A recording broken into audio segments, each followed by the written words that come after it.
Hi என்னப்பா வாடாங்க. சொல்லுப்பா. ஒண்ணு இல்ல போடா. என்ன அப்படி பாக்குற? என்னப்பா ரவுடியா? ரவுடியா?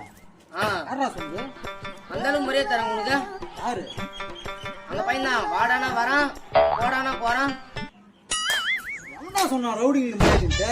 ரவுடிங்கெல்லாம் ஒன்றும் மரியாதை கிடையாது. பணம் இப்பெல்லாம் வந்து பணம் 10 ரூபா பாக்கெட்ல தாண்டா எல்லாம் மதிப்பான்டா. பணம் 10 ரூபா கூட இல்லைன்னா வச்சியா ஒரு ரூபாயா மதிக்க மாட்டான். தெரிஞ்சுக்க. அப்படியா? ஆமா ஆமா. திருப்பி வந்து இங்க வாடா. சொல்றா. பா 10 ரூபா காசு இருந்தா 10 ரூபா 50 ரூபாய் தரண்டா. சரி போடா. நீ கூப்பிட்டா நான் வரணும், நீ போடானா நான் போகணுமா? அம்மா என்னடா பண்ண? நீதான்பா சொன்ன 10 ரூபா பாயில இருந்தா 4 பேர் மதிப்பானுங்க. ஆமா 50 ரூபா வச்சு நிக்கிறேன் நானு. மதியம் போறான்.